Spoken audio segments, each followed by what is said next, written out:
Disney wants you to believe that the mistress of all evil was nothing more than a jealous fairy who got mad over a party invitation, a simple snub.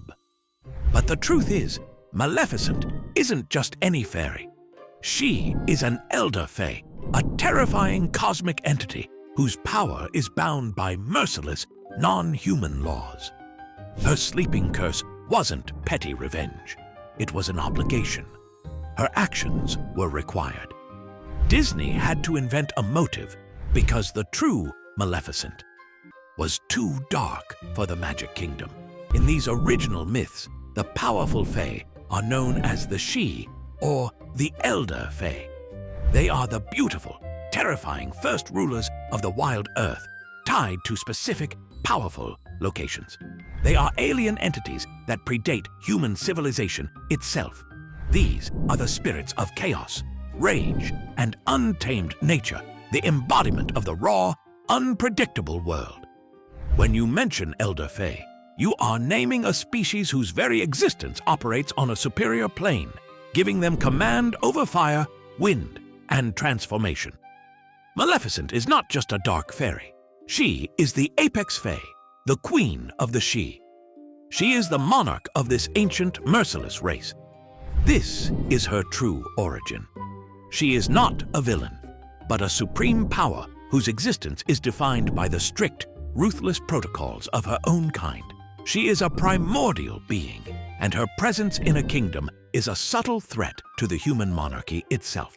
And this primal, sovereign origin immediately exposes Disney's next lie. If Disney's first lie is the motive, their second lie is the title. They call her an evil fairy. But look closely at the evidence Disney left behind.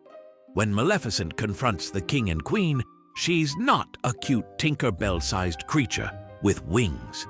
She is 7 feet tall, dressed in robes, and she wields a scepter, a symbol of command and sovereignty. Her power is raw, elemental chaos.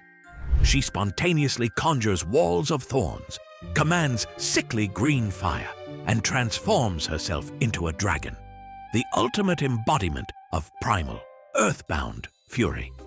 She doesn't simply practice magic, she commands nature itself. And this brings us to the terrifying truth. The Fae are not just cute fairy tale creatures.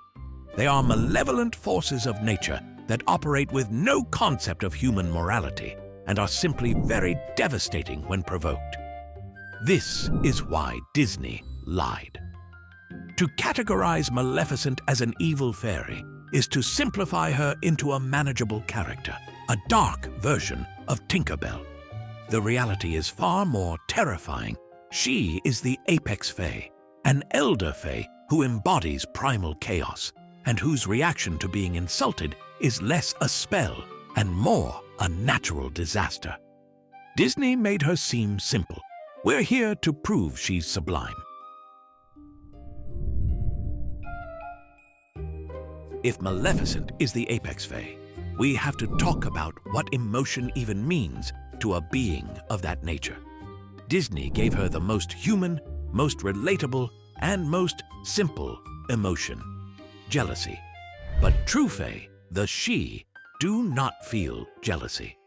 Their emotional register is completely different. When a human feels snubbed, they cry or they gossip. When an elder fae feels slighted, the response is elemental. Disney made it seem as if King and Queen just hurt her feelings, but they really committed a profound violation of natural order in the fairy realm. The proof is instant. The moment Maleficent finishes her curse, the landscape around the kingdom responds to her internal state. She immediately conjures a massive, impenetrable forest of thorns surrounding the castle. Her inner rage doesn't stay in her. It manifests physically in the world. Her emotion is a weather event, not a feeling. The true Maleficent is a primordial engine of instinct and command. This understanding of fae emotion, where feeling and reality are inseparable, is what makes her next action, the Great Curse, not an act of petty revenge, but an act of cosmic law enforcement. If we accept that Maleficent is the apex fae, the entire narrative shifts. The biggest lie is exposed, her motivation. Disney wants us to believe she acted out of petty human jealousy. She was snubbed, like an immature fairy might be, and she enacted revenge. It's simple storytelling. But the folklore tells a chillingly different story. The Fae are bound by cosmic rules and protocols. The act of being uninvited is not a personal oversight. It is the gravest possible slight to an elder Fae's authority. And under the ancient laws of the Fae, a public insult of that magnitude demands an equally grand and devastating public response. The Maleficent Disney lied about was not a character making a personal choice. She was an ancient entity operating under a terrifying cosmic obligation.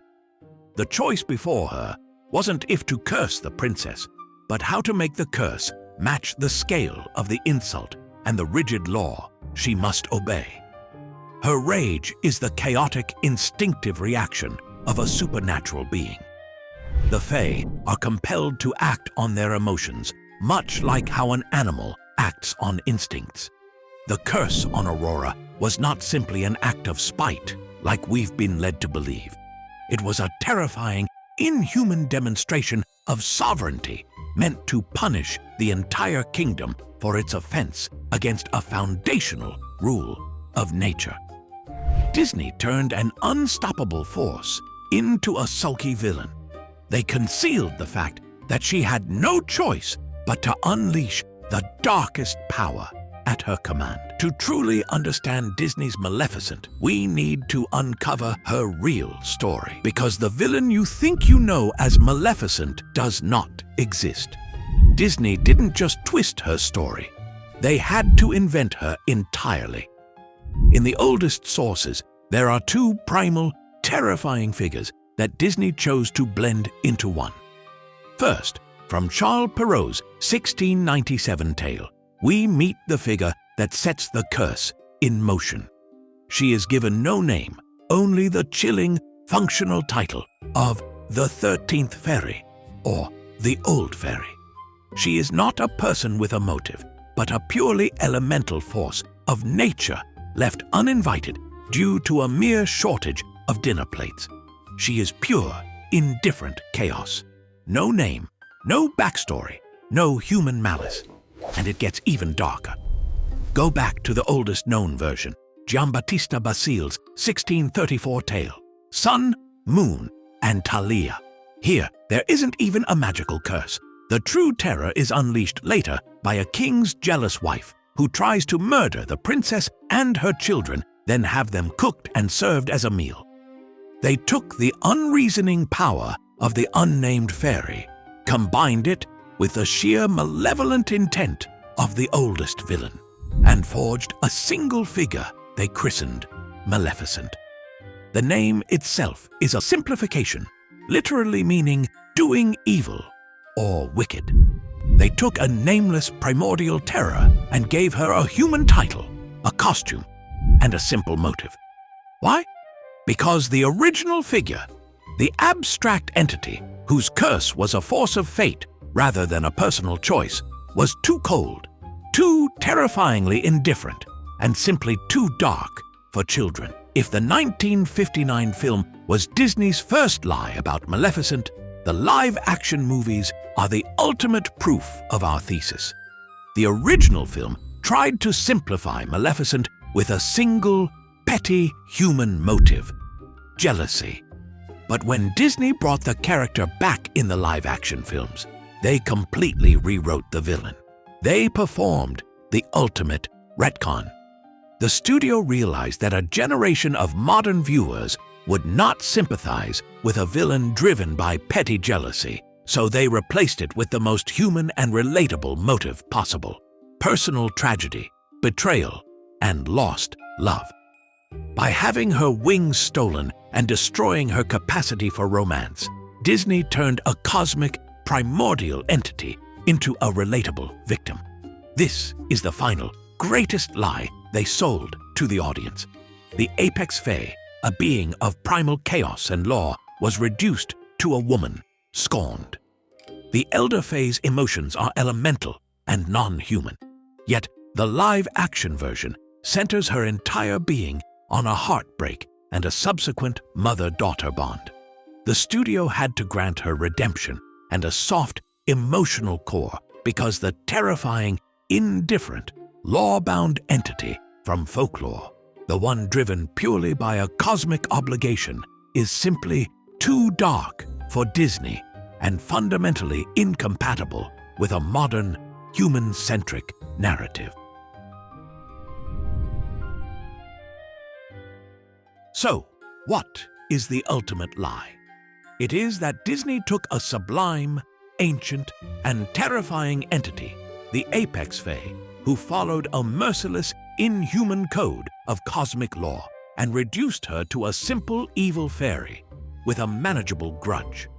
They sanitized the story because an unstoppable force of nature whose motives are driven by rules and obligations rather than personal revenge is not a character you can easily defeat with a magic sword and a heroic kiss. The original, terrifying Maleficent poses an existential threat to the very idea of a happy ending. A villain that cannot be reasoned with, whose actions cannot be undone, is simply too dark for Disney. The Maleficent they gave us was small and petty. The real one is a terrifying force of nature, and that is the secret that truly breaks the understanding of one of the greatest Disney villains. And that leaves us with the ultimate question.